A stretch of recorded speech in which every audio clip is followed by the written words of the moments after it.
I love a business idea that addresses a major pain point that people have been putting up with for way too long.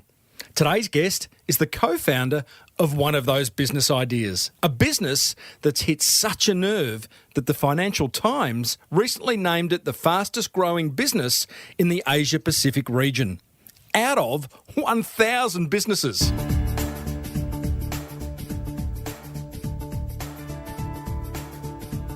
Before we get stuck into episode 410 of the Small Business Big Marketing Show, the Marketing Gold is made possible thanks to Design Crowd, American Express and Prospa. Now, Design Crowd you are going to love. It's the world's #1 custom design marketplace where you get access to 550,000 graphic designers, which means you'll get the perfect design every time, guaranteed. You can get $100 off at designcrowd.com/Timbo. And we're made possible by Prospa, Australia's #1 online lender to small businesses. You can check them out at Prospa, prospa.com/Timbo. And American Express, which is pretty much the go-to card if you are running a small business. You can check out what they've got to offer over at Amex Business if you just Google Amex Business. I think you're going to like what you'll find. And now, on with the show.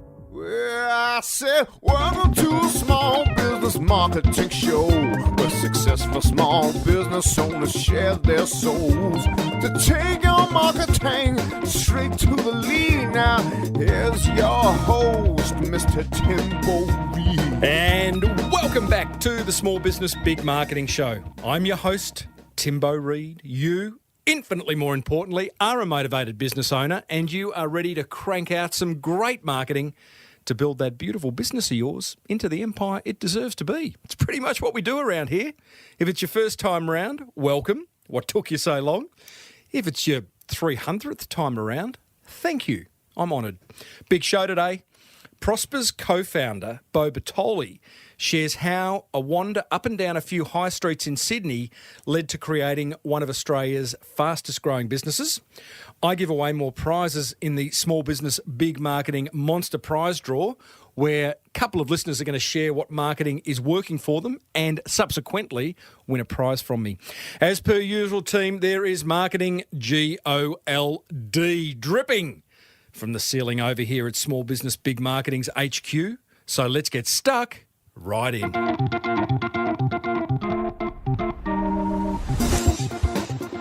Quick update on the Deep Dive Mastermind. The first one happened in Melbourne last week. Thank you to the 8 motivated small business owners that joined me around a very, very swish boardroom table for half a day. I feel like we broke through a whole lot of marketing blockages, shared a whole lot of marketing ideas. I felt some great accountability groups were formed, and generally it was just good to get out of our own heads into another space and talk about our businesses. It was a lot of fun. We then went out to lunch. I am going to announce the date for a Sydney Deep Dive Mastermind group in the coming weeks. If you want to be the first to know, keep listening and or sign up over at smallbusinessbigmarketing.com and get on my mail list. I'll give you a little gift if you do. You'll see that when you head over there.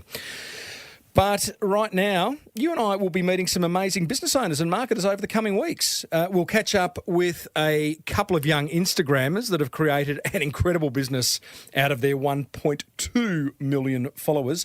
And next week, you and I are going to catch up with video marketing specialist Jules Watkins, who will reveal how to make high-converting marketing videos. Really, really insightful little chat, that is. Now, that brings us to today's guest, who has co-founded a business that's taking on the banks. I would call that a very disruptive business and one right for its time. Beau Bertoli is the co-founder of Prospa, Australia's #1 online lender to small businesses, and, if you didn't know, and I know you do, a very valued sponsor of Australia's #1 business marketing podcast. Nudge, nudge, wink, wink, say no more. Now, using proprietary technology, Prospa does loans between $5,000 and $250,000. The application process takes just 10 minutes and funding is often available within 24 hours. That is disruptive. Now, when Beau decided to make it easy for small business owners to get funding, he and his business partner both had first-hand knowledge of their potential customers' pain points. That helps, right? Beau had run a retail business selling motor scooters, worked in property development, and developed a business selling telematics systems. What's telematics? He explains, for fleet managers, before spending 7 years working with a listed financial services company. And Greg, his business partner, has been a serial entrepreneur for years. So sit back as Beau explains how customer research quickly validated their idea, how they got Prospa to market, how they built Prospa into Asia Pacific's fastest growing business in just a few years, as ranked by the Financial Times, and we cover plenty more ground. I started off by asking Beau about his business life pre-Prospa. Immediately pre-Prosper, I actually had another business. So it was another small business. It was in telematics, which is... That's a made-up word. It is a made-up word. But no, it's actually a real business. It's in the sort of GPS fleet management software space. So if you picture a business owner that's got a fleet of, say, 50 vehicles... and you're trying to optimise the way those vehicles operate. So it might be a plumbing business, for example. You're trying to figure out how many jobs can you take on, you know, where are your vehicles, how are they being driven, what's the fuel efficiency. And that was your business? It was, a business that I started. So I partnered with a number of different brands, including a product out of Canada, out of North America. And I was importing that product and then distributing it to fleet owners. So you're old hat to this small business game. Yeah, so Prosper's the fourth business that I've had. Oh, wow. What were the other two out of interest? So the other two, one was in a property development space. So old man and I actually looked to sort of acquire sites and get DAs over it, and not big developments, but small townhouse style stuff and duplexes. And prior to that, I had a scooter business. So in sort of the early 2000s, when Vespers and all that were sort of taking off and becoming more of a popular mode of transport, fuel prices. I mean, fuel price today is nuts, but back then it was also, it always feels like it's expensive. Started a retail business actually. So selling scooters. Selling scooters, yeah. So you look about 28. So you must have been about 14 when you started the scooter business. Thank you for that kind. Have you ever worked in corporate? Have you always been? I have actually, yeah. So in between sort of my scooter and property business, I actually spent 5 years in corporate. And the reason for that was twofold. So I actually found a corporate that was entrepreneurial, which is quite difficult actually to find, a real corporate that's got the sort of systems processes that you can learn about, but actually act like a bit of a startup and sort of an entrepreneurial mentality. So I was very fortunate to find a great company called Flexi Group. So they're in the sort of consumer finance, commercial finance space. That was sort of my first exposure really to. So you had a realisation at some point that, you know what, small businesses for me. Absolutely, yeah. Are you a serial small business starter and seller, or are you in Prosper for the long term? Because you've had 4 already, right? Yeah, 3. This is the 4th. Yeah, okay. Absolutely. I mean, I think when you start a business, if you're honest with that, the truth is you don't know what's going to happen. Yeah. So, and I think every startup or entrepreneur or small business owner can appreciate that first, particularly 1 to 2 years, where you've got this great idea, you're trying to figure out whether or not you can find a customer to actually buy your product and want to refer you to other customers. So it is really unknown in those first couple of years. And I think with Prosper, we knew there was a really big problem. We knew there was a really unique way of trying to solve that problem that we were developing. And it's just scaled into a business that's significantly larger than when we started. We probably even thought we'd get to. Mate, it sure has, and I feel like you've kind of only scratched the surface. We'll come to that and talk about how that growth has happened and where next. But so going back, you are in telematics? Yeah, so I was in. So did you experience a problem while you were in that telematics business of trying to get finance from a bank, how did Prosper come about? So the sort of the challenge in, I suppose, the telematics space as well is that a typical GPS tracking system for a vehicle and then the software that comes behind it was equivalent to about $1,500 per vehicle. So if you have 10 vehicles, that's $15,000. Yeah. And even though there's a really strong business case for a business owner owner to say, yep, I can probably save fuel, or maybe I don't need 15 vehicles. I might be able to get away with 14 with the insides. It's still a large lump sum to come up with. So the challenge of finding capital as a small business owner has always been there, and it probably will always be there. But it was actually a mutual friend that introduced me to the co-founder of Prospa. His name is Greg Moshal, and Greg's also a serial entrepreneur. I think this is his 7th business. So Love it. love it. Yeah, he's had a number as well that he's exited, and he was in the process of selling one of his previous businesses. And he'd had the same experience as a business owner of finding capital. So when I had my telematics business, for example, I was importing stock from Canada, and I couldn't just import. It wasn't just in time kind of provisioning. I'd have to order hundreds of these units, which my buy price on that was around about $1,000 a unit. So if I'm bringing 200 of them in, I've got to come up with $200,000 cash. But you've made all this money from property development, so you got the cash. I was fortunate under your bed, isn't to it? do it, but the better the company did, the more cash it consumed in terms of inventory. So and then you had a fulfillment time, and then customers weren't going to be paying you on day one. You were going to be putting them on 12 or 24, 36-month contracts. So the money was going to come in over time. So I had a very profitable concept, but the bigger it became, the more cash it needed. And that's quite often a challenge that many small business owners face. And Greg, the other founder, had seen that in his own businesses.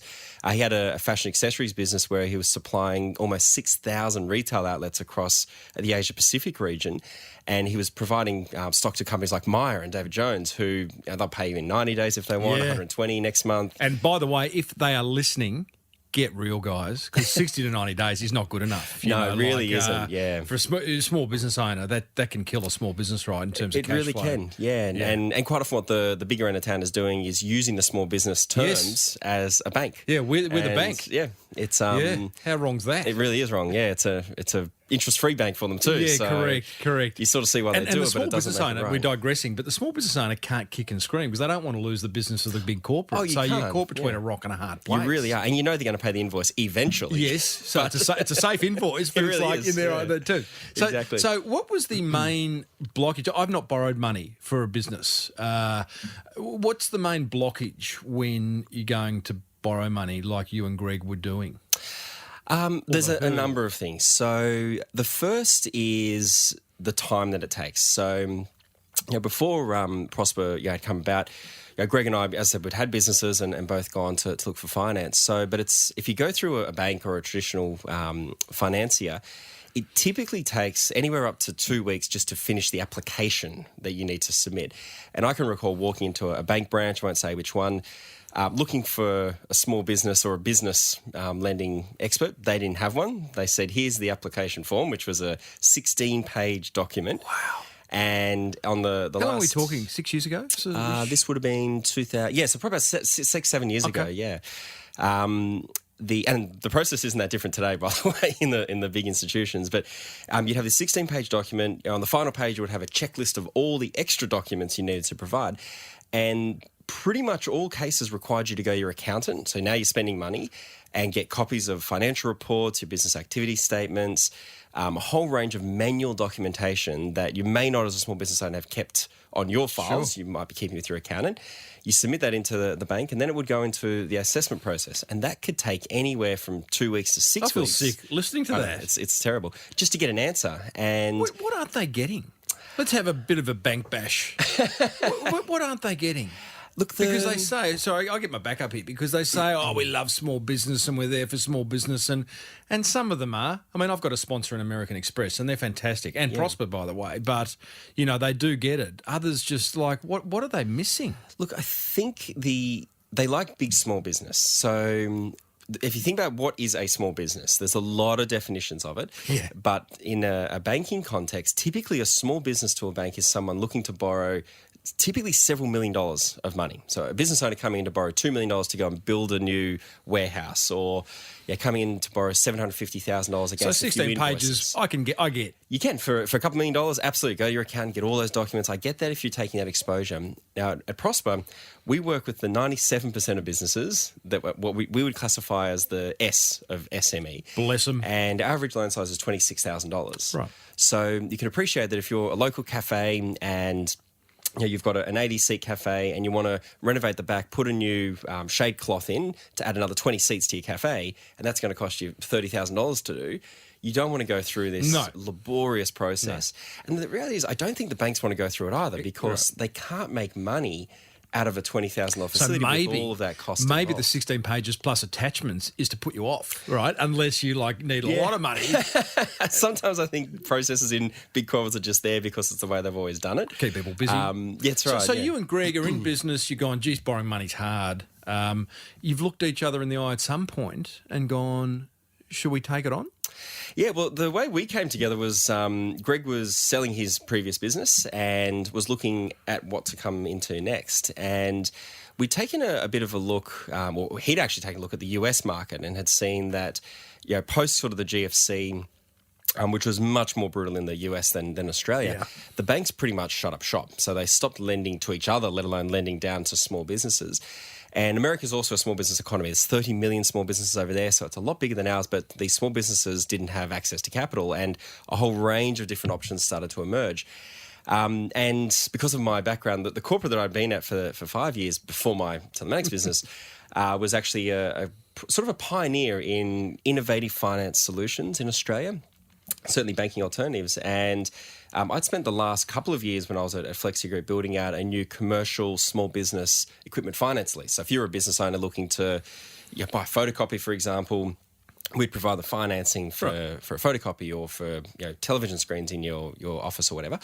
So we it sort of made sense for us to come together, and we got introduced by a mutual friend, and we sort of What was that through. introduction about? Did your mutual friend see two entrepreneurs who were ready for the next challenge or who had a similar problem they were trying to solve? Well, I was actually in the middle of my telematics business, and that was going quite well. Hey, I'm good here. Yeah, things are working, but I was also looking to the future, and I could see the future cash flow requirements of this model. Should it work, we're going to be substantial.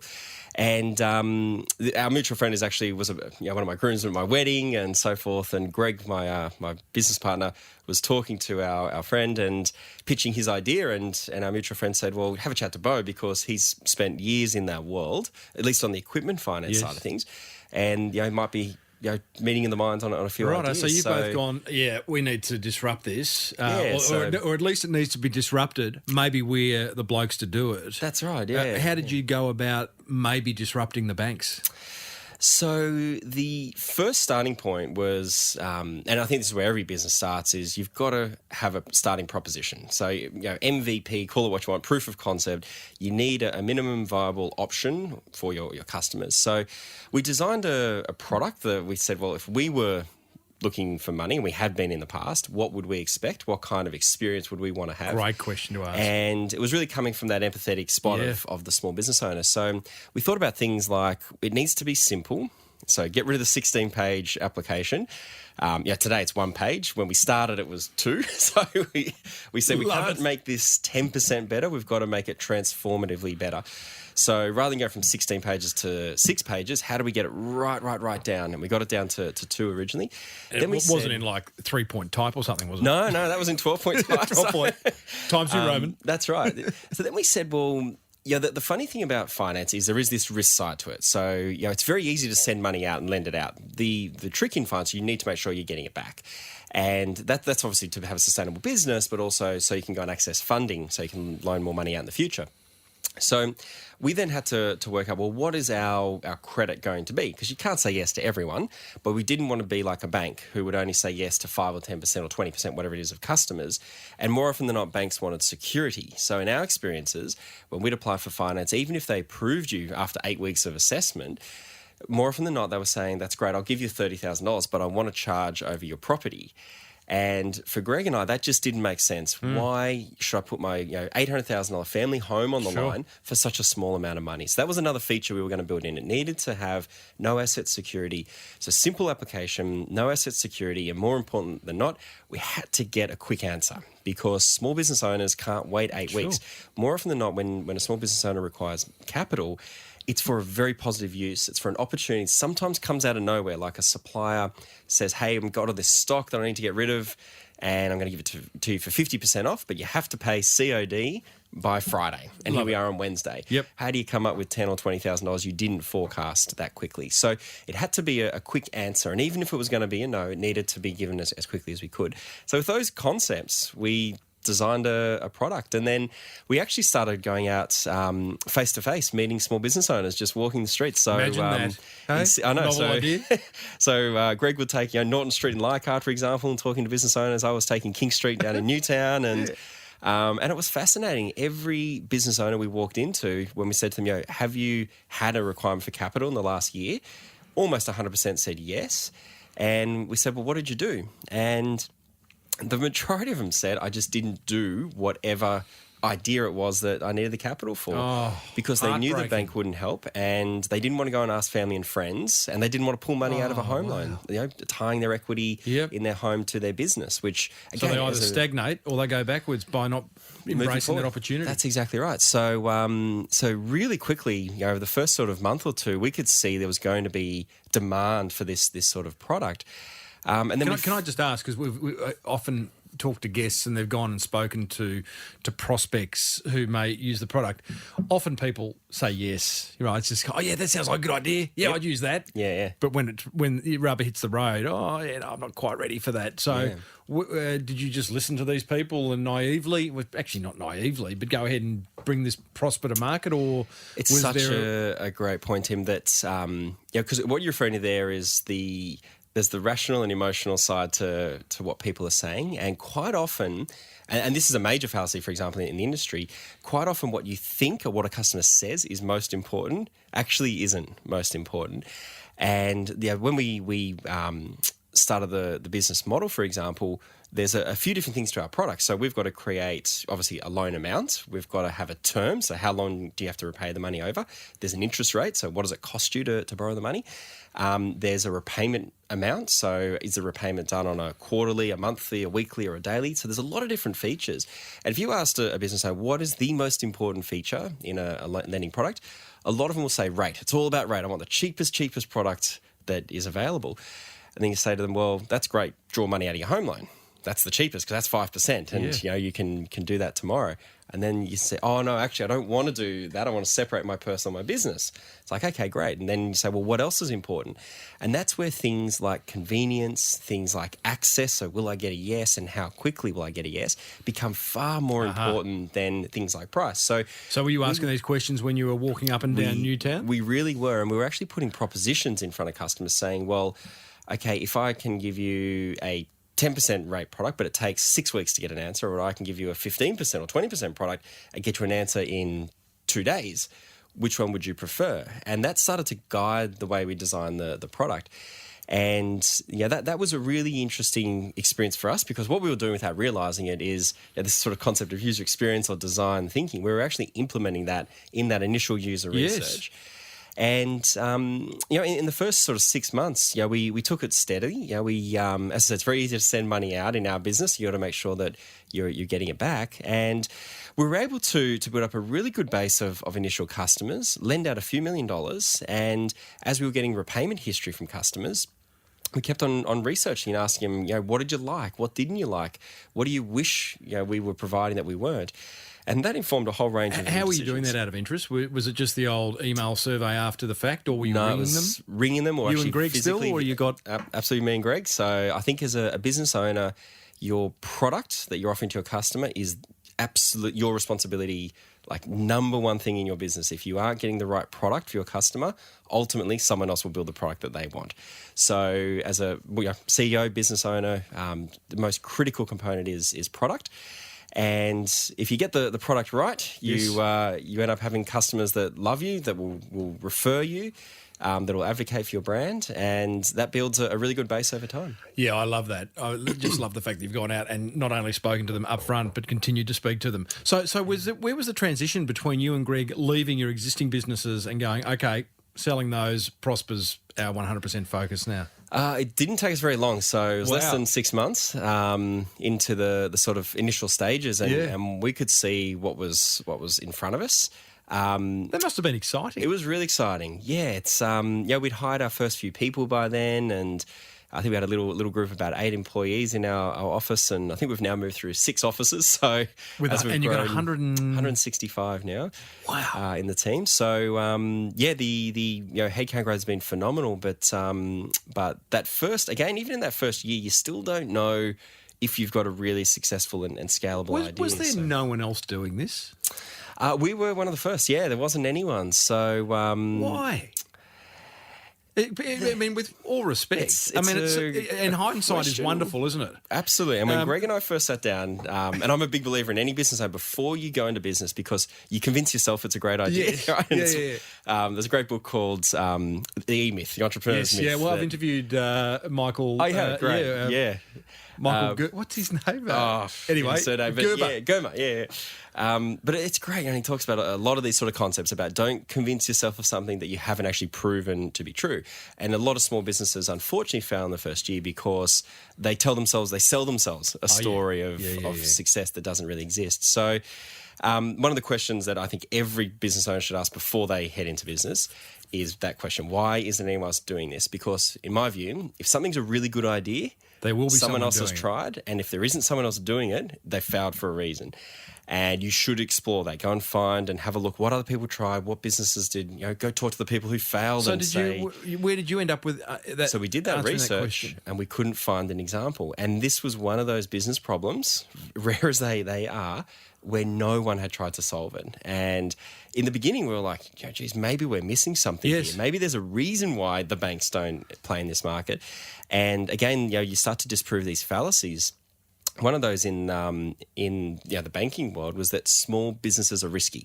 They all fail eventually. And that's just not true. The first year, yes, there's a high failure rate. The second year, that drops off significantly. But by year 3 and beyond, small business owners are entrenched. They've understood their product market fit, and now they're trying to grow their businesses and operate them in new ways. So, we were able to disprove that sort of fallacy about where does risk lie.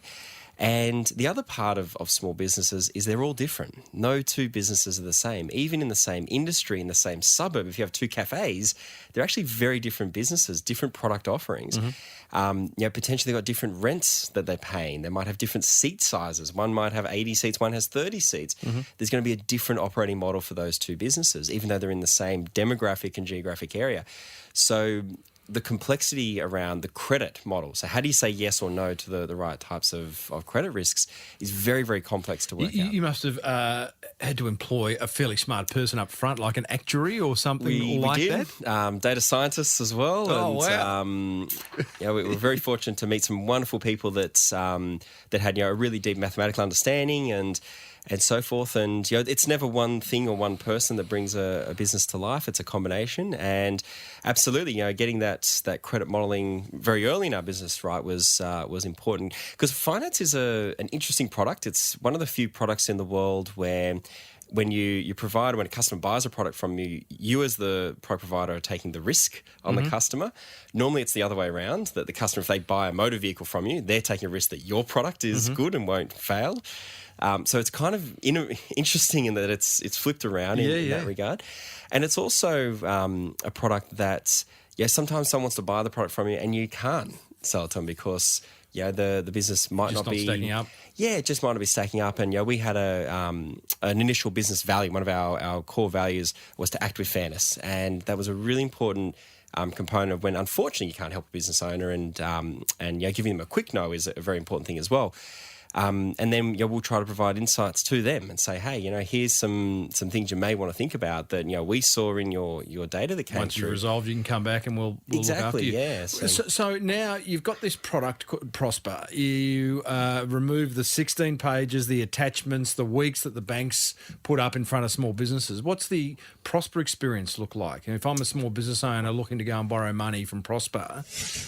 Hey, before Beau shares what the Prospa customer experience looks like, here's a tip if you're wanting to get some marketing materials designed without spending a fortune. Cheap, quick, great. I used to work with a designer who'd force me to choose 2 of those 3 options whenever I wanted something designed. As a small business owner with limited funds, it drove me nuts that I could never have all 3. That's why I love Design Crowd. You see, Design Crowd is a website that helps startups, small businesses and marketers outsource custom design, from logos and business cards to websites and landing pages. In fact, Design Crowd gives you access to over 550,000 designers from Sydney to San Francisco, ready to help you with awesome creative ideas. Here's how it works. You post a brief describing your design need. Within hours, you'll receive your first design, and over the next 3 to 10 days, a typical project will receive 60 to 100 different designs from designers around the world. You then pick your favourite, make any changes, and pay the designer. You know, whether you're an entrepreneur looking to set up your brand or an established business that needs marketing collateral designed, Design Crowd is your answer. For a special $100 VIP listener offer, go to designcrowd.com/Timbo or enter the discount code Timbo when posting a project. See? Now you can have cheap, quick and great design thanks to Design Crowd. Hang around after this interview as two listeners share what marketing ideas are working for them. But first, let's get back to Prospa co-founder Beau Bertoli, who is about to reveal the importance of a great customer experience. So today it's entirely different. So the 2-page app we got down to is now a full digital application. Beautiful. So we launched that in 2014. I was one of the first in the world. So today you can land on prospa.com. In 5 to 10 minutes, you've completed the application form, connected those data points we need electronically, and then that's it. That's all the customer needs to do. Our credit system will go and retrieve all of those data points that we need in order to complete our credit checks, and we'll provide an answer back to the customer. And Within 24 hours, most of the time. Sometimes that can be live on a phone call. Sometimes it can be within the hour. But Where's the catch? Well, The interest rates are how much? So our product works on a rate for risk model. So we've created a product. The average sort of rate is around the sort of credit card rate mark. So sort of those high teens to 20s. There is no catch. The decisions we've made, which was to invest in technology, is what makes this so quick for customers. And where the banks used to get all of this manual information in and then pay people to sit there and go through it, which takes time, which they'll raise a whole bunch of new questions. It's not predictable. And if a credit officer inside a bank's having a bad day, they're more likely to say no than yes. Sure. We've systemized all that. So Remove the emotion. That's right. It's now a technology that can work. Now, that obviously costs money to build and invest in and improve and refine. So it's a really great way of actually providing a great experience to a customer where they're not having to wait for 8 weeks or even longer, in most cases, to get a no. So at credit card rate, so your average interest rate at Prosper is around what? We're going to say 18%? Yeah, around that sort of mark. So it's not. Well, I'm going to say it's not cheap, but it's kind of you're already paying that on a credit card. So people are willing to. There's that saying: people don't no longer buy brands; they buy experiences. So you're offering this incredible customer experience that's ticking so many boxes about getting finance quickly and making the process easy, and obviously you're proof that people are willing to pay for that. Well, absolutely, and the other part is that it's tailored to the customer's requirements. So you only pay interest for as long as you require the capital. So in the case of our product, our loans start as short as 3 months. So if you're only borrowing money for 3 months, you're obviously not paying that much of interest. And we go all the way up to 24 months. So if you've got a longer term initiative that's going to generate a return over a longer period of time, you can take longer to pay it. The thing that we've come to realise as we've been business owners of different businesses over our journeys, every business owners are much more sophisticated than people give them credit for. And I know as a business owner, I will not spend $1 on anything unless it's going to generate me a return. And interest on a loan is expense. So if you're going to borrow $10,000 and you're going to pay back $11,000 for argument's sake, if you're going to spend that $1,000 of interest, you want that money to do something good for you. And we often use the example in our business of the hairdressing industry, for example. Quite often the big suppliers will put on these deals where you can get $20,000 worth of stock for half price if you pay for it this week, cash up front. And if I'm a hair salon and I can buy $10,000 worth of gear that I can sell, shampoo and all that, I can sell it for $30,000. I'm making $20,000 margin over the next 4, 5, 6 months. Sure. I don't care if I'm paying $1,000 or $2,000 interest. No, you don't. I care about getting that $10,000, get that deal, and drive that extra margin in my business. So we've tapped into an understanding of the customer, and we actually ask them, what are you using the money for? Like, what do you expect this to generate for your business? And from a capital return perspective, it's amazing. We're a part of these journeys of customers growing their business. They take on these initiatives, they bring more revenue in, and then potentially they actually grow and expand their business into a second salon, or they open up a new location. So we're a part of these journeys in a big, big way. Scope where you're at now with Prospa, Beau, you've got 165 staff. How many millions have you lent to small businesses in Australia? So we've now lent over $500 million. So it's half He says that with a very big grin on his face. That's amazing. It's a lot of money, yeah. It's in 5 years. In 5 years, yeah. It's and it's in fact we've done $300 million of that in just over the last 12 months. You've had crazy growth. You have had some crazy growth. I mean, I saw Financial Times ranked you as the number one fastest growing company in Asia Pacific with. Was it like sales revenue increase of 6,000? 16,000. 16,000, is it? Now, clearly operating off a low base there, right? But that's it was 16,000% growth in 5 years. Yeah, it's that was a wonderful accolade for the company to. We didn't expect to be the fastest growing in Asia Pacific, but absolutely, and I think it goes to a couple of points. I mean, number one, it goes to the size of the problem that exists in Australia. We are a small business economy. You know this better than anyone, Tim, that there's 2 million small business owners, and all of us know a brother, a father, a mother, a friend that's owning a business or running a business.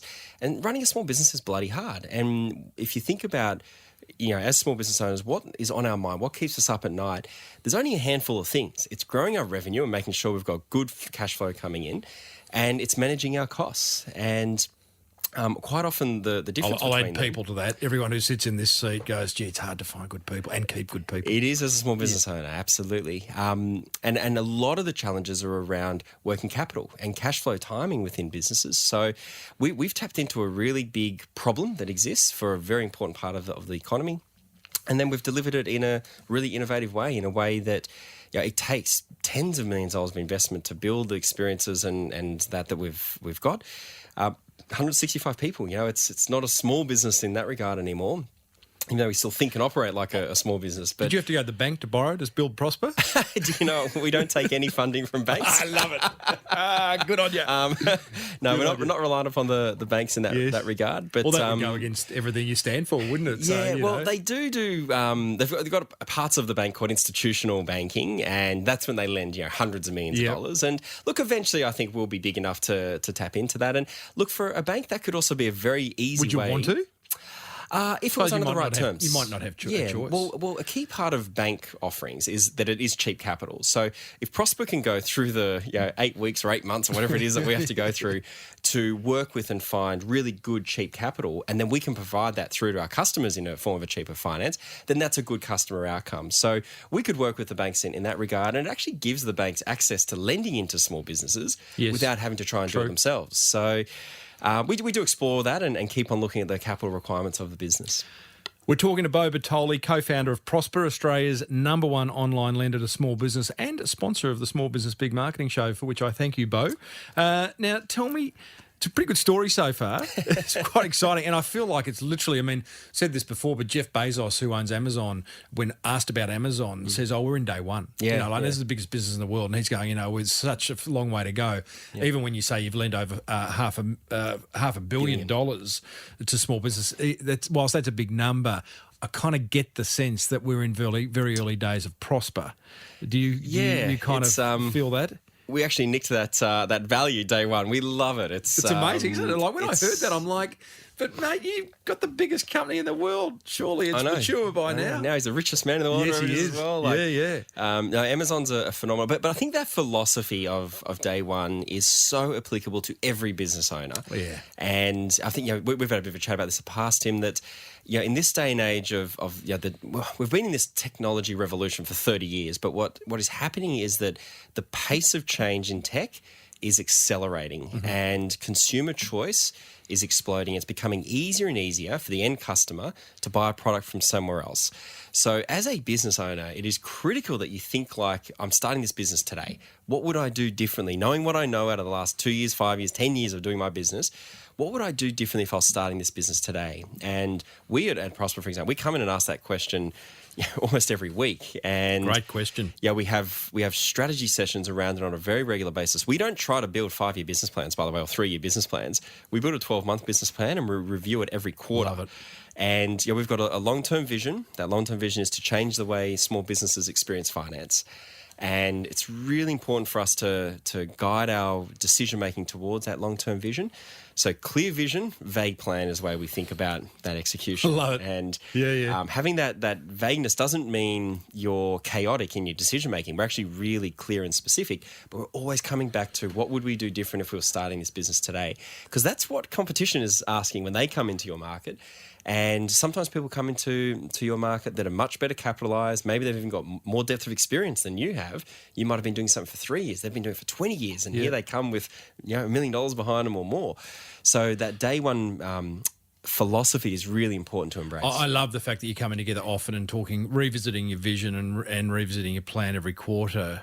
A lot of small business owners listening probably get caught up in the busyness of business and forget to do things like that, and it's probably at their own risk peril that they do that, because It's stopping and looking around is probably a good idea. Oh, it's so critical. Working on the business or in the business.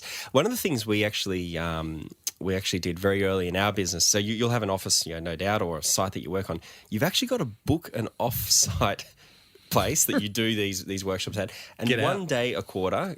If you can't put 4 days a year aside to work on the strategic side of your business, asking questions like, where are we playing in which markets? What are we doing and how are we going to win in these markets we play in? Do we have the right capabilities in the business? Even if you're 5 people, are those 5 people the right capabilities to execute against that plan? If you can't make 4 days a year, you're doing something wrong, in my opinion. So. I want to talk about the growth and the marketing that's kind of helped with the growth. But before we do that, Beau, great story so far. What have you found difficult? Lots. Number one? The biggest challenge that I think we've found is evolving through the different people phases of the business. So as a small business, and I'd view a small business typically as less than 30 people, you're more like a family. You know everyone, you're really close. Quite often when you start a business, you're recruiting from your network. So you've got a brother's friend that you know, and he's an expert in this area, you can bring him in and so forth. So it's a very different feeling in that sort of business. Then you've got to cross this sort of threshold where you say, well, are we going to be a family lifestyle kind of business, or are we going to grow up and are we going to try and build something even bigger? And that's when you start to do things like hire leadership roles in your business. You might hire a senior manager, like a GM or an executive, like a chief financial officer, for example. And that's when you start to build out a much more corporate-oriented style feeling. And that is a big transition for people, because quite often people join smaller businesses to have that family feeling, that family ethos. So those transitions, I don't think they ever stop. I think the bigger you get, the more you go through them. But it's the managing through those that we've found difficult. So we've still got a great and continue core. to find difficult. We do, yeah. So we've got 165 right now, and it's interesting. There's a lot of talk out there about how many people can you know really, really well. It's 150, isn't That's it? right. Yeah, it's that kind of village. Have you read the Flight Centre book? I haven't read it, It's all but about it. Yeah. That's exactly right. It's that whole concept that you can recognise faces beyond 150, but you won't know their name. You won't know Well, the a lot 150, about and we talked about this on a show recently, so I won't go back into detail on it, except to say that the 150 comes from tribal days. Someone discovered what's the study of humans? Paleo, you know what I mean? Yeah. And found that a tribe of 150 was a good number. You could protect each other. You could feed each other. You knew everyone. We had all the different skills required within 150. But after 150, it starts to fall to pieces because it just gets too big. Too many mouths to feed. Too many chiefs. Not enough Indians. All that type of stuff. Yep. So then you split.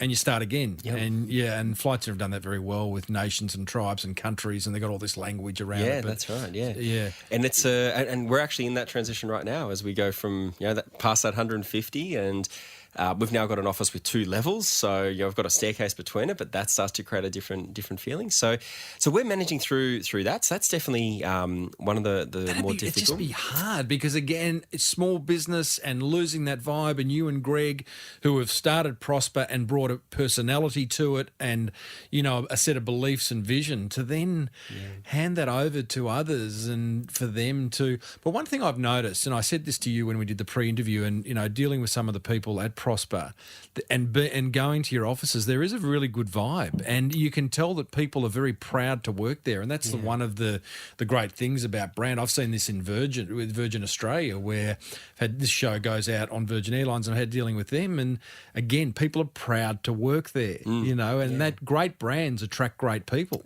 They do, yeah. And to build a great brand, I mean, it really starts with one thing, which is what's your purpose? Like, why do you exist? And you can't just say we exist to serve our customers. That's too fluffy, because every company says that.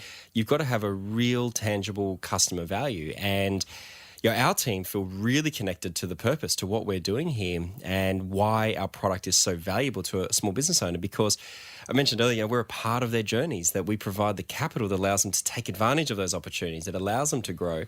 And in our marketing team, for example, they run all of our case studies, and we'll happily talk to any customer we've ever provided funding to, and they're all happy to talk back and say, I'll share my story.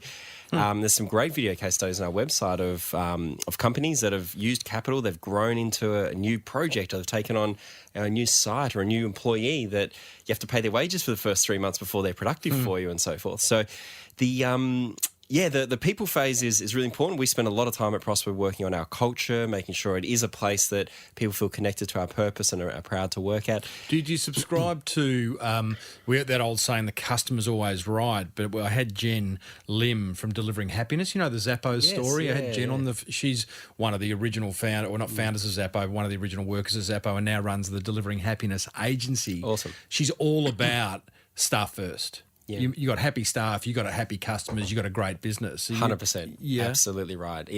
You got to have happy staff and the right staff. So, because you have happy staff for the wrong staff as well, and they'll drive your customers bonkers. But it absolutely starts with your people. So is there a kind of one thing that you guys do to make sure that you employ the right people? The biggest thing we've introduced in the last few years is called a cultural interview. So what we realised was happening is that we'd have these job descriptions for a particular role, and we'd have talent acquisition activity happening, whether it was through LinkedIn or Seek Ads or a recruitment agency, getting good talent pool in, and then we'd assess these applicants against skill sets and run interviews and all that kind of stuff. Well, what we weren't doing is then testing for cultural fit. And as we went through that change from 30 people and started hiring leaders and so forth, it goes from Greg and I, the founders, interviewing every single person who joins. So we're naturally picking a cultural fit with the company we want to see in the future. And we were the kind of filter weeding out misfits, to leaders now making decisions around cultural fit. And what we realised is that there's probably a more effective way of making sure we had a cultural alignment. So we wrote down a document. What is our culture? We said, and culture is about the behaviours. How do you behave as a company? It's not about having everyone the same. And in fact, at Prosper, we have 40% female in our team, 6% male, which is one of the highest around. We have people from 33 different countries of origin. So not just like background, they were actually born in 33 different countries. So we have a very diverse workforce, yet we're culturally aligned. So it's not about people you like, which is what often happens with hiring managers. They go, that guy or girl's a good bloke, a good girl. I'll get along with them, so I'll hire them. It's about, do they match the behaviours we expect in the business? And that's what drives your culture. So that culture interview is now run by what we call cultural ambassadors. So we have 15 of them across the team. They represent and live and breathe the culture at the highest levels, and they love it. And every person that's up for a final interview goes through this, and the cultural interviewees have veto rights. So if they're not happy with someone, I love that, mate. They could hit all the skills. Empowering other people. Imagine that. And we're talking frontline people here. So it could be frontline customer service agent who's a real representative of culture could be saying no to a senior leader. See, I imagine that frontline person too is going, you know what, they really respect me. In another company, I'm just the person on the phone, but you've actually given them additional kind of responsibilities. Absolutely, I love that. And what that creates is everyone now joining has gone through a cultural interview.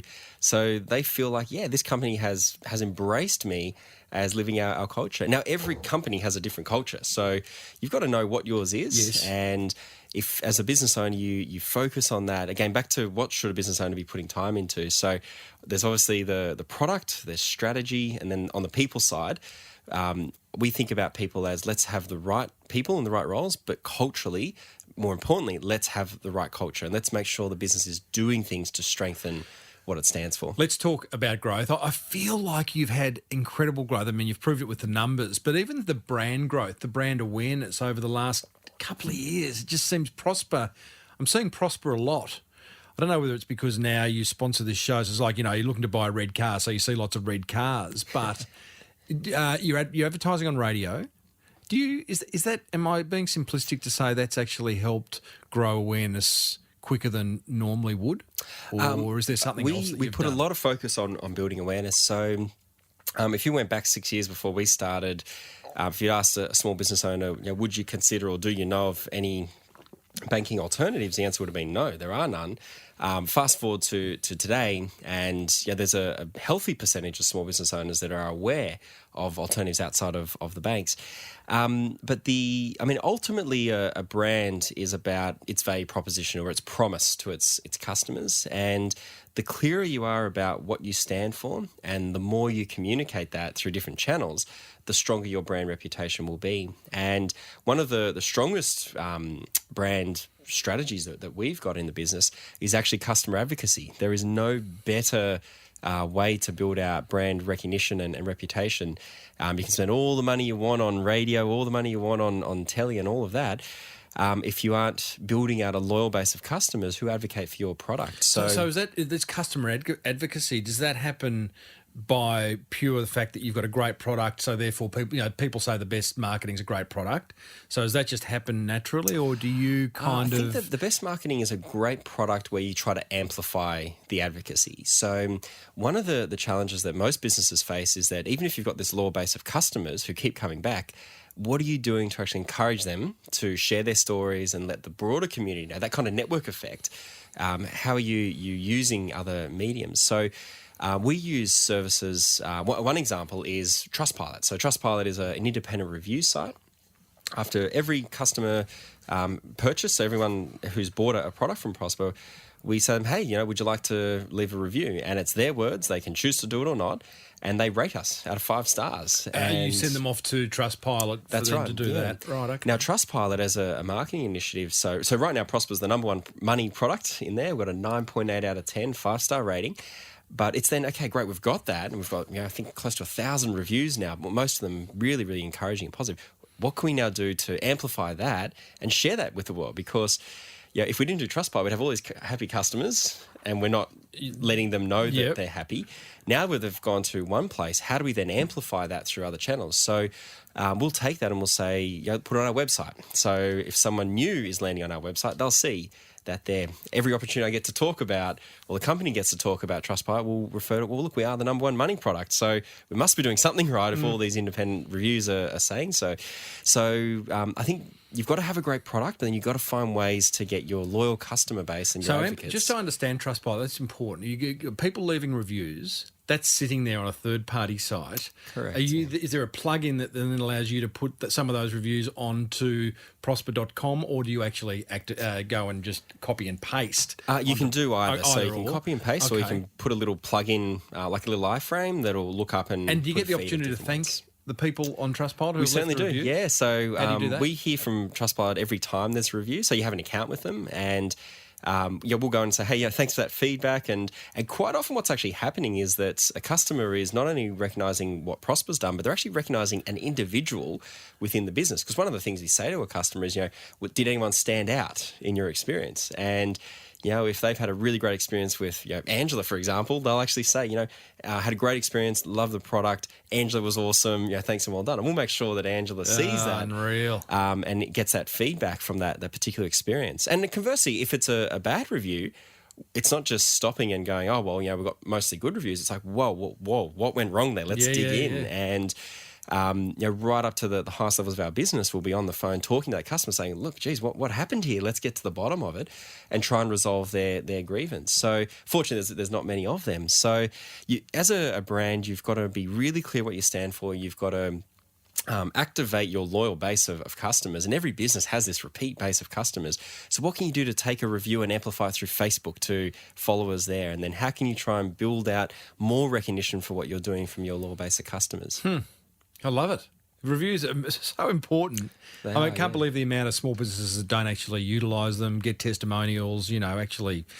a whole lot of happy, and even if they're unhappy customers. I had a Jay Bayer on this show a couple of years ago who's written a book called Hug Your Haters, and it's actually those bad reviews that are actually the ones that we're going to learn the most. And I tell you, as a business owner, I hate seeing bad reviews, but I love them at the same time because I'm like, right, there's something we're not doing correct there. What are we going to learn? What are we going to change about our experience? And it might be that a piece of our technology didn't deliver the experience in the way that customer expected it. Or a whole range of different things, but you learn, and then you have the opportunity to decide: do you do something about it or not? So I think as a business owner, you don't get as much feedback as you probably used to because a lot of our interactions with customers are now digital. But from a review perspective, you've got to try to get that feedback loop happening and do it as regularly as you possibly can. I remember reading about Jeff Bezos, for example, at Amazon, where he used to sit down, I think it was once a month, with the customer complaints team. And he'd say, right, I want to see the latest 10 customer complaints. And he'd look through them and he'd be like, right, those 4 we can't do anything about, but those 6 there have really clear things that we can change. And he'd fire off notes to senior people. And this is when he had like 50,000 people. And he was still in. Is it Amazon that's got the empty chair at the boardroom table representing the customer? One of those, it might be Google or Apple. One of them has, for all board meetings, there's an empty chair and that's the customer. I love it. Yeah. I love it. Beau, thank you for sharing and Prosper and taking us behind the scenes. It feels like, if I'm going to sum it up, it just feels like you are crazily customer-centric.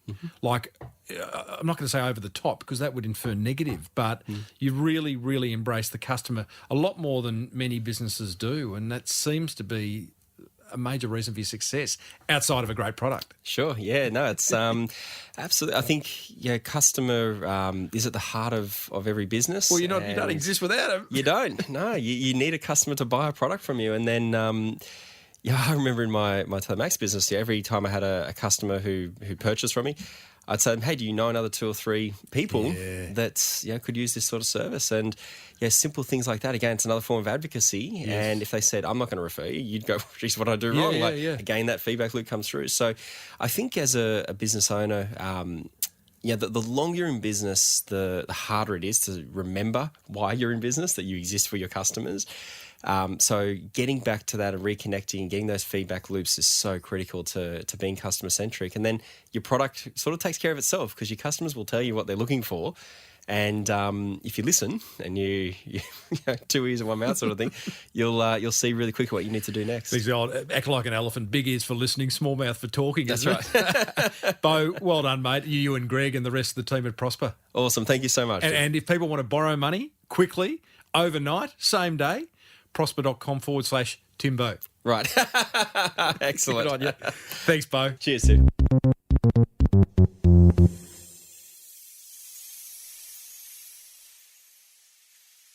Well, there you go, team. Prosper's co-founder, Beau Bertoli. What a great success story. Coming up, I'm going to share my top 3 attention grabbers from that fireside chat with Beau, plus 2 more listeners share what's working for them in the Small Business Big Marketing Monster Prize Draw.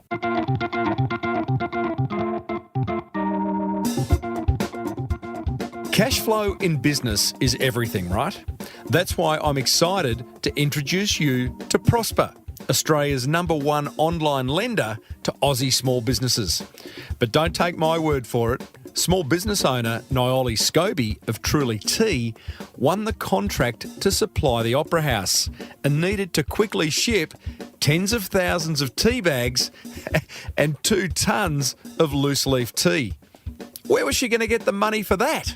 Okay, well, I already supplied, part of the Opera House, and then they offered me inside the Opera House, which is a very big deal. And I had to have a lot of stock on hand. You can't say no to the Opera House when they place an order, they want it the next day, and those are the terms of trade, and I wasn't going to say no to them. I'd knocked back too many opportunities in the past, so I phoned up a finance guy I trusted. He said, look, there's a new player on the market, Prospa, give them a call. I gave them a call, and within 24 hours I had the money in the bank. Prospa, Prospa. That's where she got the money.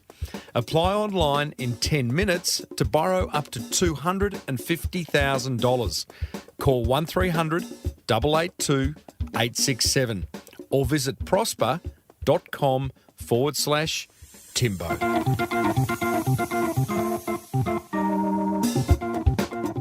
Here's a money-making tip from American Express member and Four Pillars Gin founder, Stu Gregor. I, for the life of me, don't understand why a business won't accept Amex, because what you're potentially doing is knocking back customers who want to spend money on your product or your brand or your service or whatever it is. And I frankly don't understand it. If someone wants to give me their Amex and buy 10 bottles of gin, I tell you what, I'll take their Amex, thanks very much. You're potentially also denying yourself a big chunk of corporate business as well. Because a lot of sales guys, a lot of guys, I know me in my own business, I use Amex. And if I ring to make a booking at a restaurant or a bar or something, I say, do you accept Amex? And they say no, I go somewhere else. So they don't even know the business they're missing out on. It beggars belief. And I often find myself having these rather awkward conversations at the with a shopkeeper or a bar owner or a restaurateur saying, why wouldn't you take it? I'll pay you the extra. I'll pay $1.50, the credit card service fee or whatever you want. Take my money. It's Business 101, really. Make it easy for people to give you money.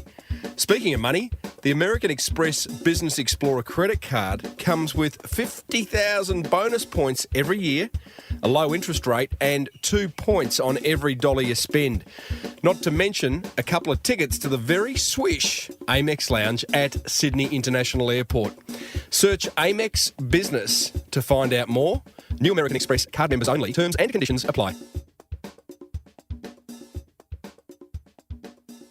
Righto, my top three attention grabbers from my chat with Beau Bertoli of Prospa, thanks to Design Crowd, American Express and Prospa. Attention grabber number one. Ask yourself if you're truly solving, in the easiest way possible, the major problem your customers are facing. Now, as a business owner, I hope you would be able to articulate that problem immediately and then work your way through all your marketing touch points to make sure that you are solving it in the most elegant, simple, easiest way possible. Attention grabber number two, make time for face-to-face conversations with your customers. Send your surveys out. I'm going to be sending a survey out soon to you guys to see what you think of the show, where we could improve, what you're loving, but also face-to-face conversations. I found meeting with my Deep Dive Mastermind members last week, being able to eyeball my listeners, I personally learned so much from talking to them. So I encourage you to do the same. Attention grabber number three, I love how Beau puts aside 4 days a year to go off-site with his team and work on the Prospa business. Not in the Prospa business, on the Prospa business. I hope you can do the same. Whether you can do 4 full days, start with 1 full day a year. Get off site with your team and work on your business. That's what grabbed my attention. I'd love to hear what grabbed yours. smallbusinessbigmarketing.com/410 is the place where you can leave me a comment. Come on down. It's Timbo's Monster Prize Draw. Oh, yes, indeedly, doodly. It is time to learn from you, the listener, and it's time for me to give you, the listener, some prizes, the Monster Prize Draw. All you have to do is email me with either an email or a video or an audio, whatever you want to do, whatever floats your boat. Tell me about one idea you've learnt from listening to this show and that you've implemented in your business and what impact it has had. If I choose yours, I'll read it out here and send you a prize that's kindly been donated by a past guest. Plus, the email of the year will go and win a $2,500 hot lap with Steve Richards, past guest racing car driver Steve Richards.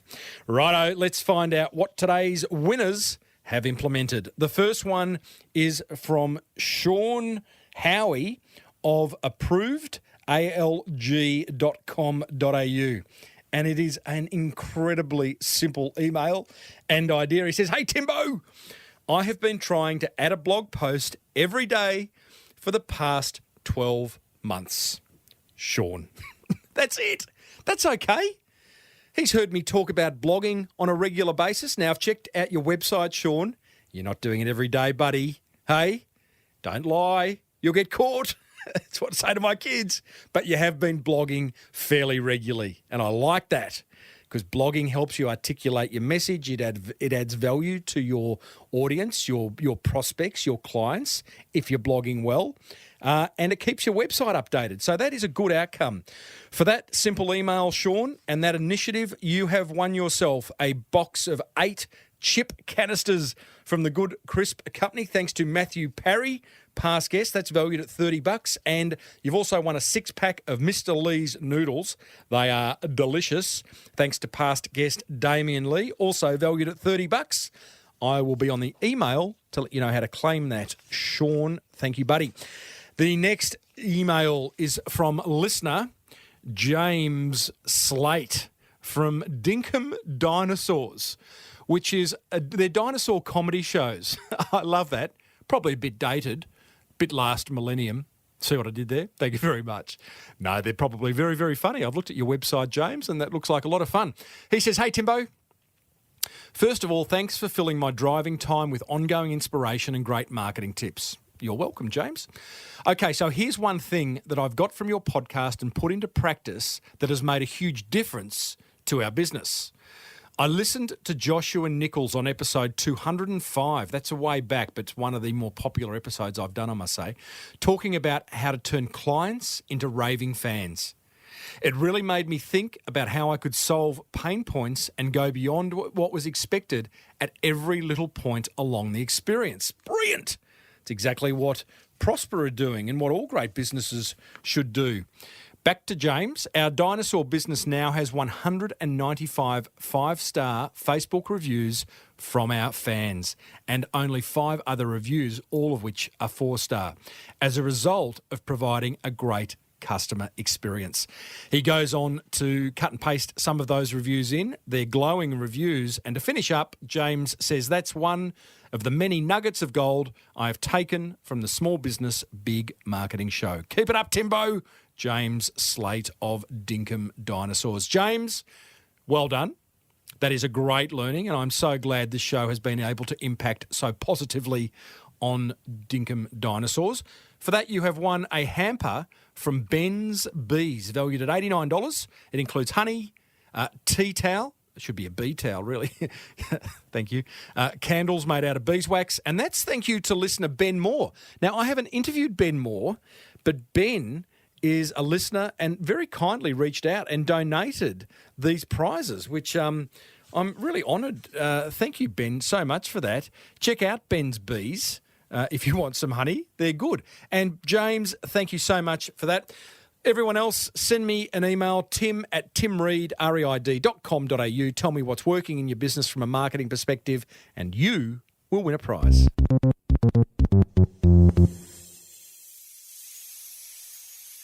All righty, that nearly brings us to the end of episode 410. You and I cover some serious marketing ground in this show, don't we? We've previously caught up with Clive McCorkle of Arid Zone, one of Australia's leading promotional product businesses, and Brian Smith, the original inventor of the Ugg boot. Boy, oh boy, did he have an amazing story. You'll find those episodes plus hundreds more over at smallbusinessbigmarketing.com, or you can subscribe free on your favourite podcast app, which means that you will never, ever miss another episode.